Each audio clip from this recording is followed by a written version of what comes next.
우리가 주일날 시간에 영적 리더십이 책을 가지고 같이 배워가고 있습니다. 마지막 단원의 과에 이르렀습니다. 리더의 보상인데요. 그래서 지난주에 이 부분의 일부를 살펴보았습니다. 그래서 보편적인 보상을 살펴보았죠. 이 저자들은 보편적인 보상이란 말을 쓰지 않습니다. 보상에 대해 다루면서 세 가지를 언급하고 넘어가죠. 돈, 권력, 명예입니다. 안 믿는 사람들은 리더십의 자리를 추구할 때 대부분은 다는 아니라도 돈이나 권력이나 명예 등을 추구해서 그 자리를 추구하죠. 그리고 잘 섬기는 세상적으로 리더들에게는 이러한 보상들이 주어질 수 있습니다.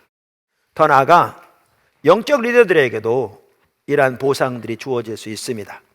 그러나 지난주에 살펴본 대로 영적 리더들은 그러한 보상들을 추구하는 사람들이 아닙니다. 우리는 하나님을 섬기는 사람들이죠. 그래서 그러한 보상들을 추구한다면 그 자체가 타락한 리더들입니다. 그래서 타락한 리더십에 대해서도 일부 살펴보았습니다. 섬김의 참된 동기는 지난주에 말씀드린 대로 예수님이 주기도문에서 가르쳐주신 그 세 가지가 되어야 한다고 저는 확신합니다. 말씀드린 대로 우리는 하나님을 섬기는 자들이잖아요. 섬기되 하나님의 이름이 거룩히 여김을 받으시며 하나님의 나라가 임하시며 하나님의 뜻이 하늘에서 이루어진 것 같이 땅에서도 이루어지기를 원해서 섬기는 우리들이 되어야 합니다. 그리고 그렇게 섬기며 순종할 때 때로 어떤 성도들에게는 혹은 리더들에게는 아까 말씀드린 보편적인 보상이라고 제가 말하는 그러한 보상들도 주어질 수 있습니다. 자, 그러면서 이 저자들은 보편적인 보상에 대해서 간단히 언급하고 넘어간 다음에 보상을 몇 가지로 말하는데 영적 보상, 관계의 보상, 유산을 남기는 복, 그 다음에 다음 세대를 하나님의 세대로 키우라는 점을 언급하고 있습니다. 그래서 지난주에 영적 보상까지 다루면서 그분들이 말한 두 가지를 살펴보았습니다. 하나님이 인정해 주신다. 소명을 이룬다. 그런데 영적 보상에 대해서 말하면서 저는 그분들이 언급하지 않은 한 가지를 꼭 추가하는 게 좋을 것 같다라고 말씀드렸습니다. 그게 하늘의 상급입니다. 그 안에 첫 번째, 성경에 나오는 하나님의 사람들은 하늘의 상급을 바라보았습니다. 성경에 나오는 하나님의 사람들은 하늘의 상급을 바라보았습니다. 신구약 모두 마찬가지였습니다. 구약에서 이게 모세의 경우를 보면 이 부분을 대표적으로 잘 볼 수 있다고 생각합니다. 저는 그것이 모세가 가졌던 자세뿐 아니라 구약의 성도들이 하나님과 동행하며 살았던 자세를 모세의 삶을 통해 대표적으로 보여주고 있다고 생각합니다. 물론 성경은 그런 의미로 쓰여지진 않고 그냥 모세가 이런 삶을 살았다라고 말하고 있는데요. 저는 그 안에서 우리가 하나님을 섬기는 영적 리더로서의 자세를 볼 수 있다고 생각합니다. 히브리서 11장 24절에서 26절 우리는 그걸 볼 수 있는데요. 이렇게 말합니다. 믿음으로 모세는 장성하여 바로의 공주의 아들이라 칭함을 받기를 거절하고 도리어 하나님의 백성과 함께 고난받기를 잠시 죄악의 낙을 누리는 것보다 더 좋아하고 그리스도를 위하여 받는 수모를 애굽의 모든 보화보다 더 큰 재물로 여겼으니 이는 상 주심을 바라봄이라. 보십시오. 하늘의 상급을 바라고 살았는데 하늘의 상급을 바라보고 살아가는 구약시대 사람인데 그 자세를 아주 잘 표현하고 있다고 생각합니다.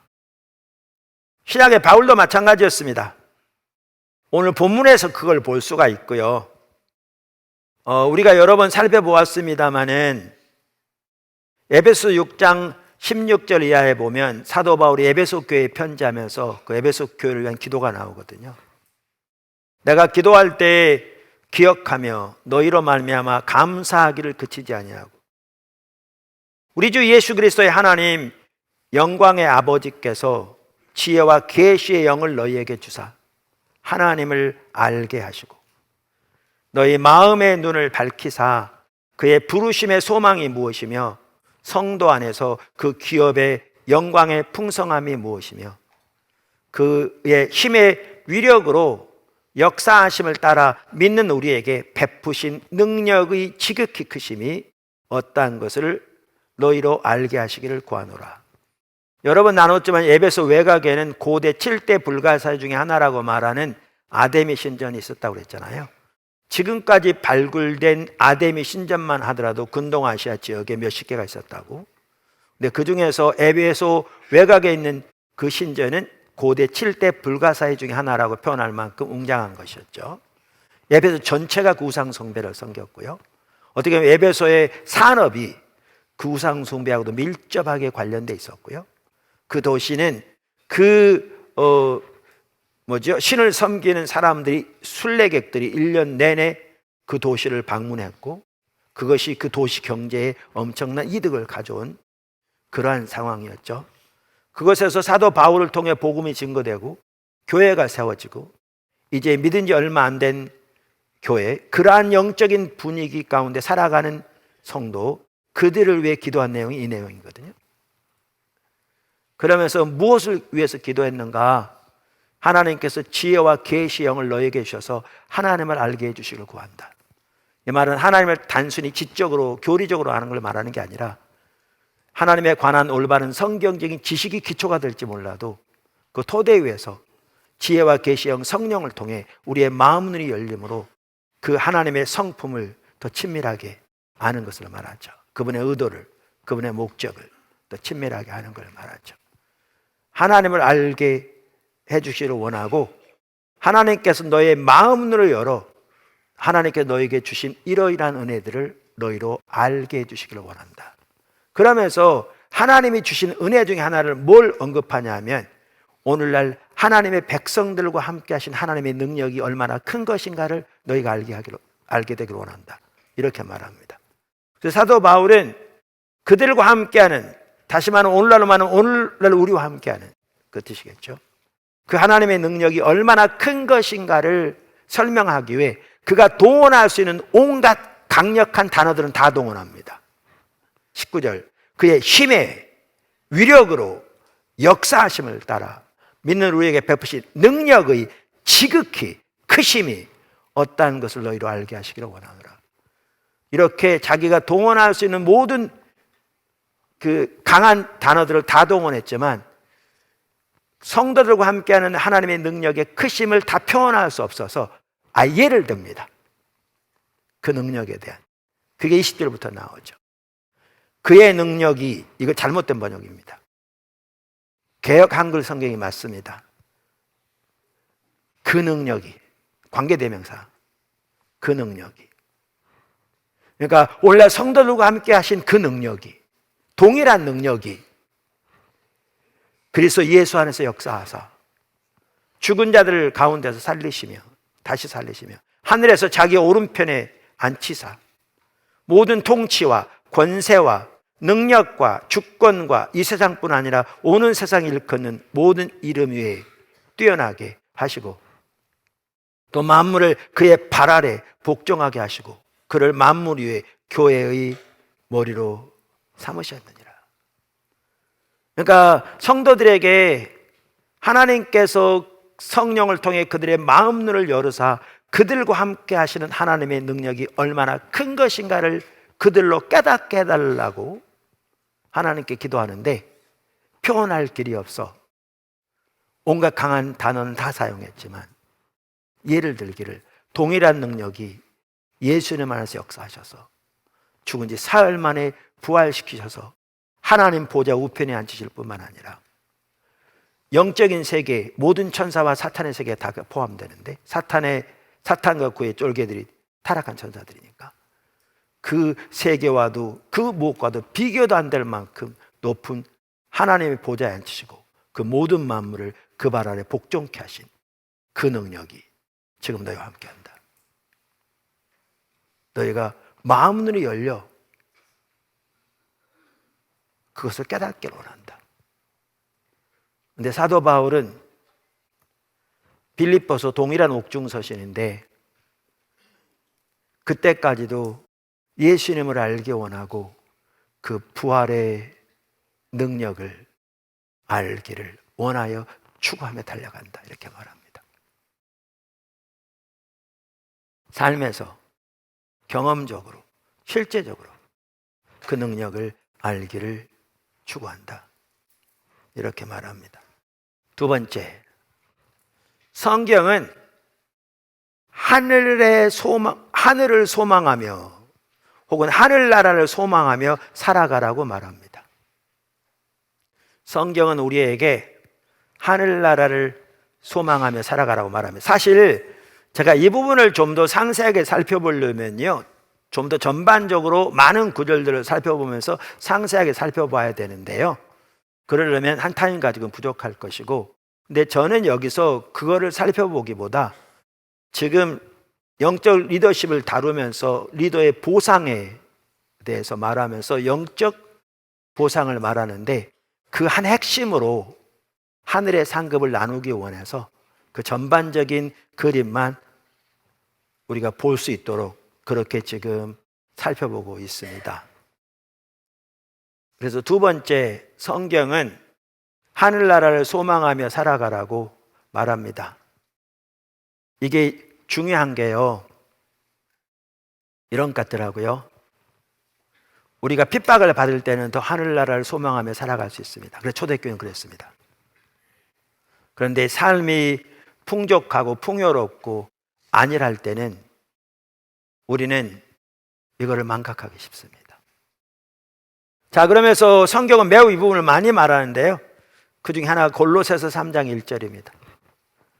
1절에서 5절. 그러므로 너희가 그리스도와 함께 다시 살리심을 받았으면 위의 것을 찾으라.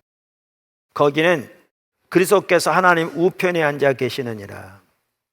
위의 것을 생각하고 땅의 것을 생각하지 말라.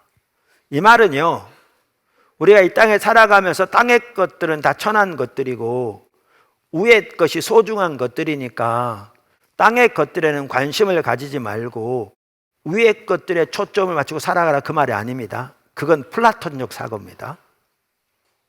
우리는 선교적 삶을 우리의 문화 가운데 살아야 되는데 우리 선교적 삶의 한 핵심은 문화를 구속하는 것이거든요, 하나님의 말씀으로. 자, 그런데 우리가 선교적 삶을 살 때 우리의 초점이 이 세상에 있는 것이 아니라 위의 것을 추구하는 것에 있어야 될 것을 말합니다. 저는 이게 없으면 우리는 그동안 자유주의자들이 인본주의적인 방법으로 소위 하나님의 문화 명령을 강조하면서 세상의 것들에 중점을 둔, 그러면서 복음의 능력은 사라지고 인본적인 수단과 방법만 남은, 그렇게 되기 쉽다고 생각합니다. 우리는 철저하게 이 세상에서 선교적 삶을 살 때 지금 골로새서 3장이 말하는 이 자세를 잃지 말아야 합니다. 잃지 말아야 합니다. 그러면서 위의 것을 생각하고 땅의 것을 생각하지 말라. 이는 너희가 죽었고 너희 생명이 그리스도와 함께 하나님 안에 감추어졌음이라. 우리 생명이신 그리스도께서 나타나실 그때에 보십시오, 주님의 재림을 바라보고 있습니다.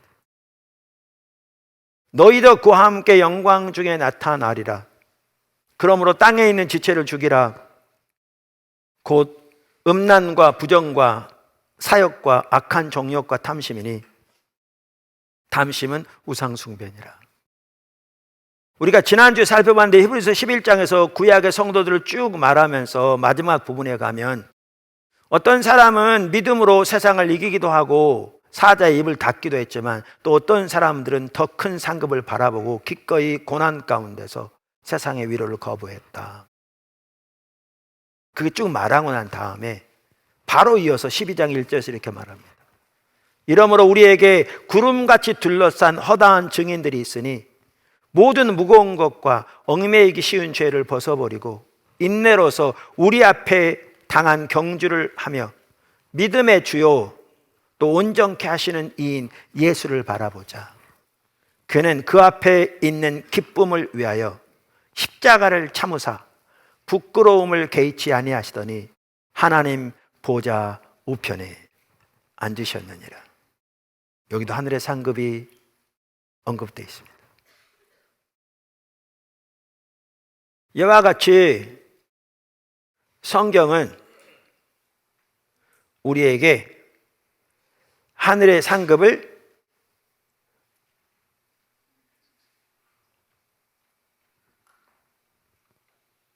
바라보라고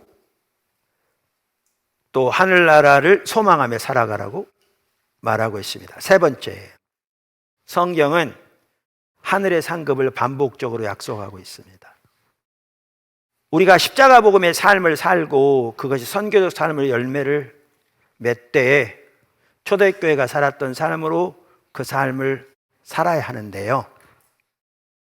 그러한 사람에게 성경은 하늘의 상급을 약속하고 있습니다. 아까 제가 성경에 나온 하나님의 사람들을 그들은 하늘의 상급 그 자체가 목표가 돼 살지 않았다고 그랬잖아요. 성경이 보면 명확합니다. 지금 아까 읽었던 구절들만 하더라도. 한 번은 제가 미국에서 공부할 때인데 그때 이제 주말에 파트타임 전도사로서 한일교회에도 섬기고 있었거든요. 담임 목사님 계셨고. 근데 천하기도 시간인가 그 예배 시간에 제가 제일 앞자리에 앉아 있는데 이 찬송을 할 때였어요. 조요단강 건너편에 찬란하게 배는 집 예루살렘 새 집에서 주의 얼굴 배우리 빛난 하늘 그 집에서 주의 얼굴 배우리 한량없는 영광 중에 주의 얼굴 배우리. 이 찬양을 드리는데 막 눈물이 폭포 쏟아지더라고요. 그래서 명색이 전도사인데 성도들이 보는 앞에서 그렇게 모여가지고 창피해가지고 근데 제일 앞자리에 앉아 있어가지고 다행히 뒷사람 안 보이니까 그냥 앞만 쳐다보고 얼마나 많이 울었는지 몰라요. 그때니까 환경적으로 좀 상당히 어려웠던 때 같아요.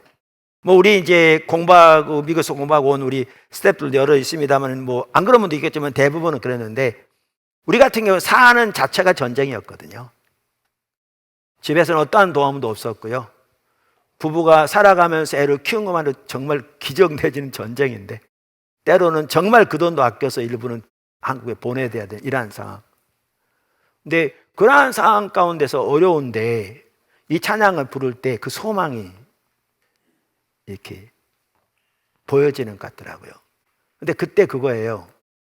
그날에 진주문이 중요한 게 아니고 황금길이 중요한 게 아니고요. 우리의 목숨보다 사랑하는 예수님을 얼굴과 얼굴을 대어 보는 그 소망이 의미가 있는 거죠. 그리고 그것이 없다면 진주문이 무슨 의미가 있겠으며 모든 종류의 보석이 무슨 의미가 있겠어요? 여러분 요한계시록 왜 쓰여진 줄 아세요? 이렇게 하나님을 따라 살아가면서 그들에게 많은 핍박이 있었을 때 그날의 승리, 그날의 상급 그리고 그날에 그들에게 주어질 그 은혜를 상기시켜 쓰여졌거든요. 우리는 그래서 하늘의 상급만 하더라도 하나님의 하늘의 상급 자체를 추구하는 게 우리의 신앙이 아니고요. 그것이 우리의 목표도 아닙니다.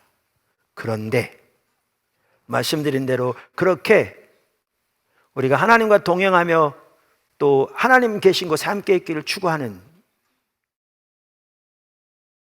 삶을 살아갈 때 성경은 아울러 그러한 자들에게 주어질 하늘의 상급을 반복적으로 약속하고 있습니다. 근데 그걸 기억하는 건 매우 중요합니다.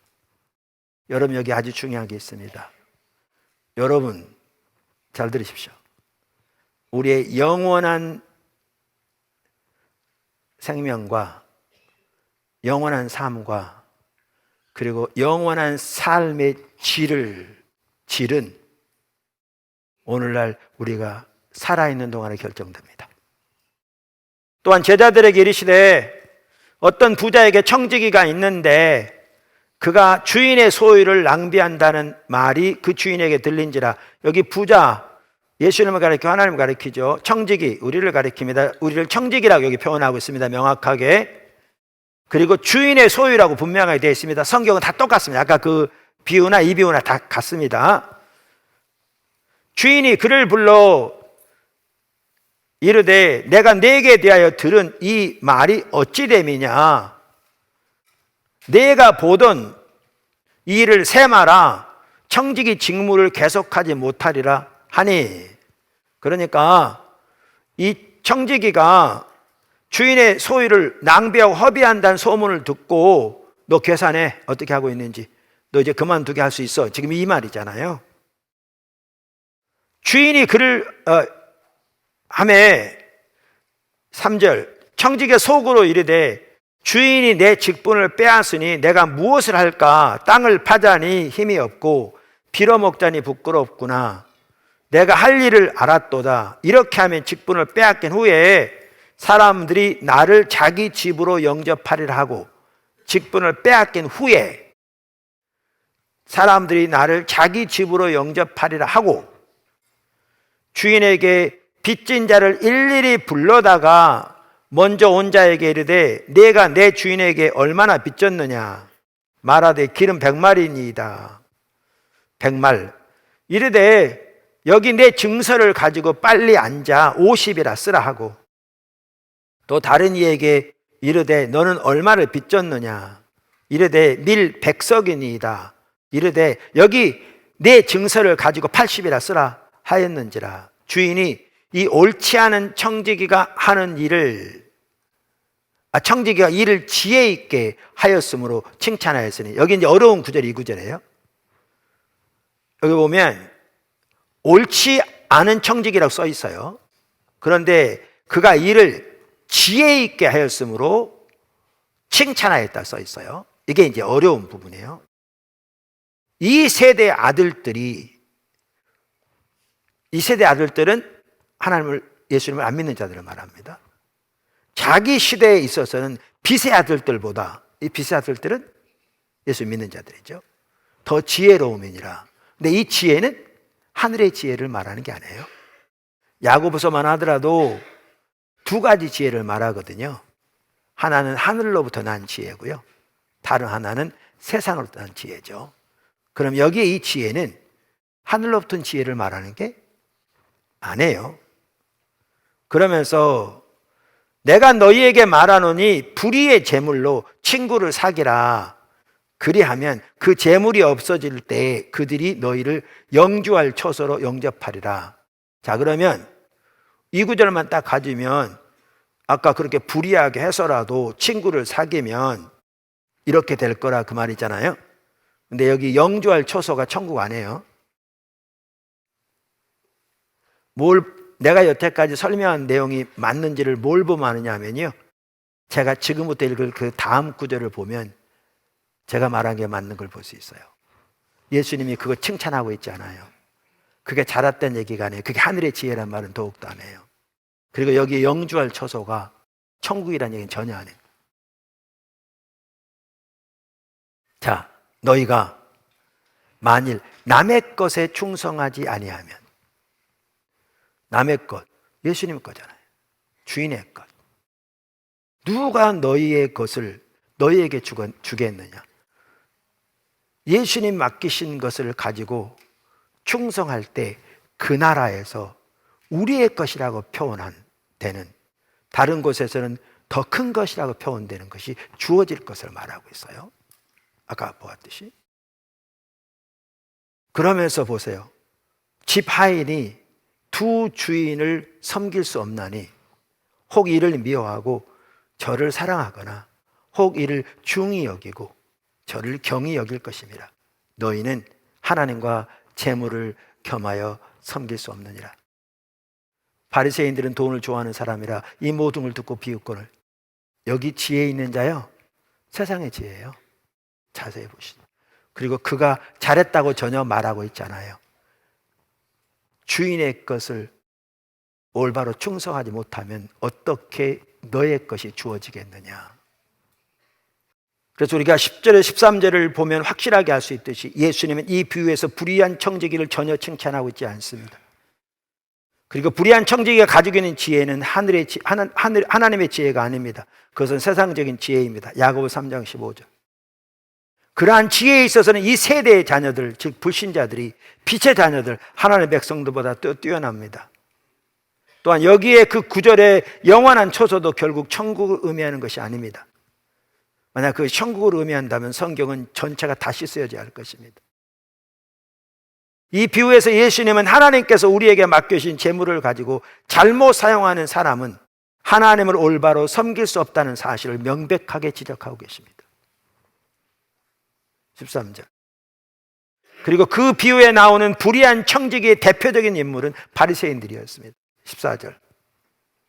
그들은 자기들의 재물이 하나님께서 자기들에게 맡겨주신 하나님의 것이라는 개념을 전혀 가지고 있지 않았습니다. 물론 그들이 이론적으로는 그렇게 믿었을지 모르지만 실제로 그들은 전혀 그런 삶을 살지 않았습니다. 그 결과 그들은 자기들이 하나님을 누구보다 더 잘 알고 더 잘 섬긴다고 생각했을지 모르지만 그들은 하나님과 재물을 동시에 섬겼고 그것은 하나님의 관점에서 볼 때 실제적으로 재물을 섬기는 것이었고 하나님은 그들의 삶 속에서 재물을 위한 수단에 불과했습니다. 바리새인들은 그렇게 불의한 청지기였기 때문에 자기들의 재물을 자기들의 유익을 위해 그리고 사람들에게 잘 보이기 위해 사용했습니다. 비유에 나오는 불의한 종이 한 것처럼 그들은 자기 주인의 소유를 가지고 자기의 목적과 안락과 사람들 앞에서 좋은 평판을 위해 자기 마음대로 낭비하였습니다. 결국 그들은 하나님께로부터 버림을 받았습니다.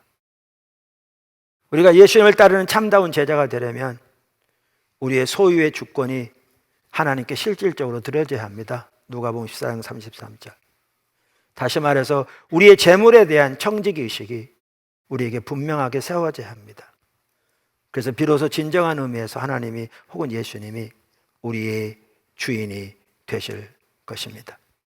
또한 이 비유에서 예수님은 세상에서 하나님께서 우리에게 맡겨주신 재물과 하늘에서 우리에게 주어질 상급을 작은 것과 큰 것, 남의 것과 자기 것, 불의한 것과 참된 것 세 가지로 대조하고 있습니다. 하나님께서 이 세상에서 우리에게 맡겨주신 재물을 불의한 것으로 표현한 것은 그것이 부정적인 것이라기보다는 하늘에서 주어질 보화와 대조해 볼 때 그렇게 표현할 만큼 하늘의 보화가 뛰어난 것임을 강조하기 위함임을 볼 수 있습니다. 그리고 예수님은 이 두 가지 사이에 밀접한 관계가 있음을 말하고 있습니다. 그래서 우리가 하나님께서 이 세상에서 우리에게 맡겨주신 재물을 올바로 사용하지 못하면 그 나라에서 그 놀라운 것들이 우리에게 맡겨지지 않을 것입니다. 이 비유의 핵심이 그것을 보여주듯이 하나님께서 우리에게 맡겨주신 재물을 충성되게 사용하는 것이 우리가 하나님을 올바로 섬길 수 있는 필수적인 조건입니다. 보십시오. 선한 청지기로서의 삶, 달란트 비유에 나오듯이 그것이 그 삶에 우리가 선교의 삶을 그렇게 산다고요? 하늘의 상급이 있으면 명확하게 말해주고 있고 지금 이 비유는 그 달란트 중에 구체적으로 재물에 대해서 동일한 것을 말하고 있는 것을 볼 수 있습니다. 끝으로 네 번째, 새하늘과 새 땅의 관점에서 이해하면 이 모든 부분이 잘 이해가 됩니다. 새하늘과 새 땅의 관점에서 이해하면 이 모든 부분들이 잘 이해가 됩니다. 여러분, 우리가 죽어서 가는 소위 하늘나라는 임시적인 처소입니다. 하늘나라에 대해서 죽어서 가는, 성경은 성도들이 잠잔다 이렇게 표현하고도 있지만 죽은 나사로의 비유에서도 볼 수 있는 것처럼 의식이 분명히 있는 것 같고요. 상대방을 알아보는 거 있는 것 같아요. 그러니까 아브라함을 알아봤잖아요.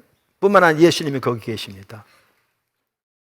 그래서 하늘나라에는 예수님과의 교제가 있고요, 또 우리의 의식이 분명히 있는 것 같습니다. 그리고 그것은 참으로 좋은 것입니다. 사도 바울이 내가 여기 있는 것보다 차라리 그곳에 주님과 함께 있기를 더 원한다, 그런데 너희를 위해서 내가 여기 있다라고 표현할 정도로 좋은 곳입니다. 그러나 분명한 한 가지가 있습니다. 그것은 최종 목적지는 아닙니다. 성경은 그것을 명확하게 말해주고 있습니다. 우리의 최종 목적지는 새하늘과 새 땅입니다. 예수님이 하나님의 영광으로 다시 오실 때, 오늘 구절도 다 그 부분을 말하고 있습니다. 모든 천사들과 함께 하나님의 영광으로 다시 오실 때 우리가 부활하게 될 것이고, 모든 악의 세력은 사탄을 포함해서 불목 가운데 던져질 것이고, 하나님의 영광으로 덧입혀진 새하늘과 새 땅이 임하게 될 것입니다. 땅 전체가 하나님의 영광으로 그 임재가 가득한 하나님의 성소가 될 것입니다. 하나님은 인간을 창조하시고 에덴 동산을 창조하실 때부터 전체가 하나님의 성소가 되기를 원하셨습니다. 그것이 하나님의 성전 프로젝트인데, 그것이 새하늘과 새 땅에서 완성될 것입니다. 그리고 그곳에서 우리는 영원히 살게 될 텐데요, 그곳에서도 성경을 보면 우리가 이미 살펴본 대로 하나님의 문화 명령이 있습니다. 그리고 지금 우리가 이 땅에서 하나님을 위해 살아가는 선교적 삶을 위해 선한 청지기를 섬기는 이 모든 삶의 결과는, 상급은 거기서 주어질 겁니다. 지금 아까 나눈 그 모든 구절들이 여기서 성취될 겁니다. 그리고 그 삶은 영원한 삶입니다. 우리가 일의 소명을 살펴보면서 일의 영속성 혹은 영속적 가치를 살펴보았잖아요.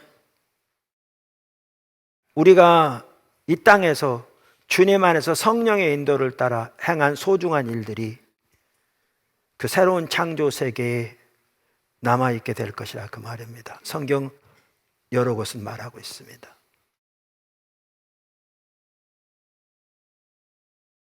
그래서 폴 스티븐스, 일의 소명 이 부분의 세계적인 권위자거든요. 한국의 사랑의 교회도 여러 학교를 하면서 이 일터 사역과 관련된 교수로 폴 스티븐스 박사를 거기다 넣었잖아요. 그 홈페이지에 보시면. 그분은 하나님께서 마지막에 세상을 불로 심판하실 것이라는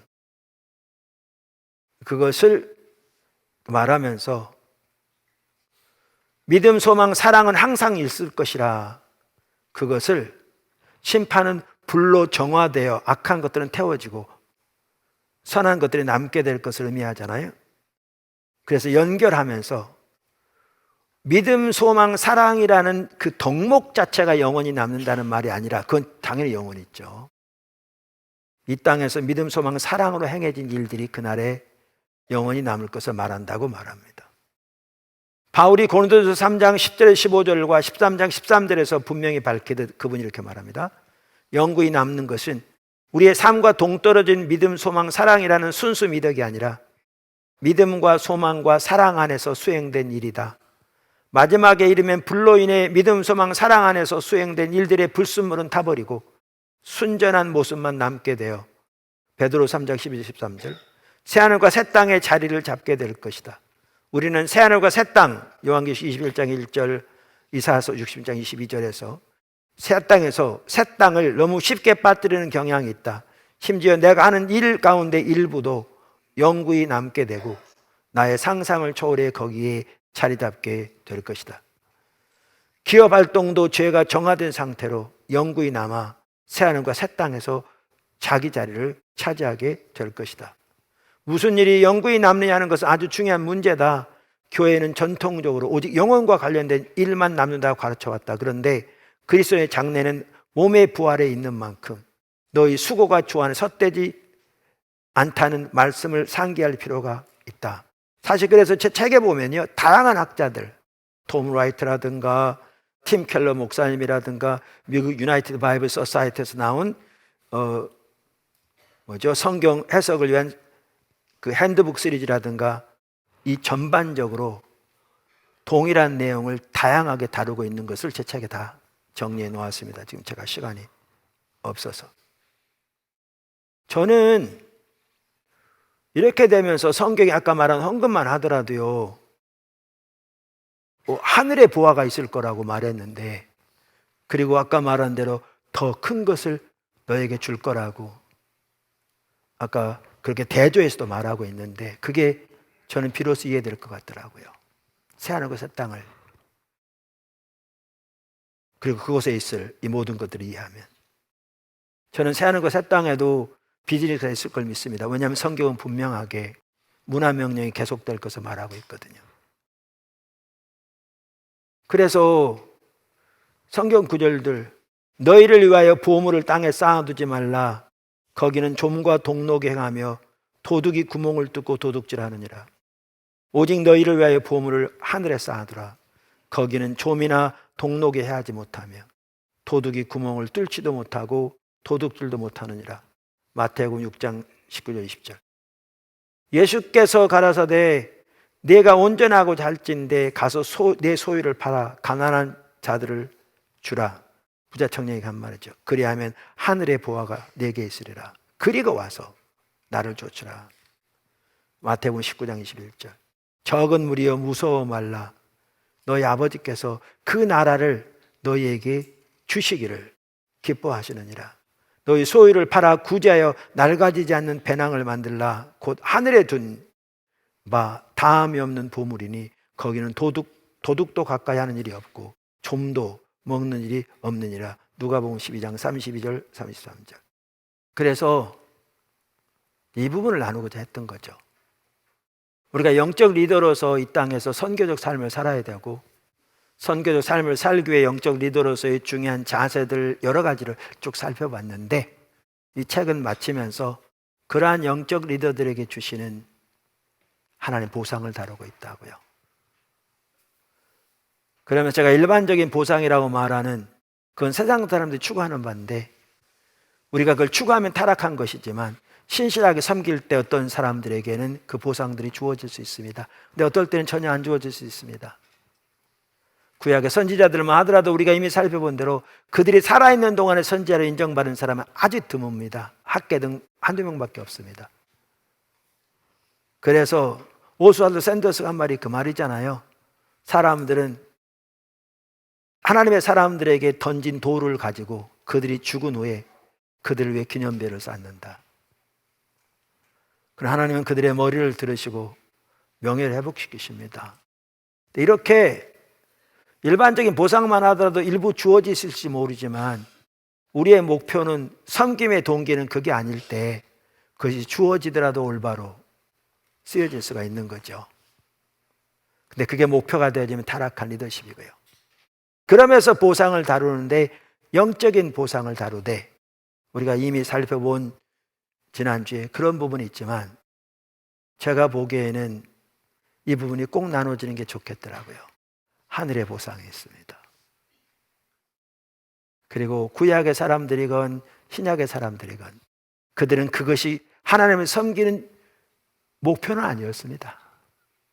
그들은 하나님을 사랑하기를 원했고 하나님을 알기 원했고 하나님의 목적에 기쁨으로 기꺼이 동참하기 원했고 그 모든 대가를 지불하고라도 그들은 그것을 특권으로 여겼고 부담을 여기기보다, 네, 그러면서 그들은 여전히 그날의 상급을 바라보고 살았습니다.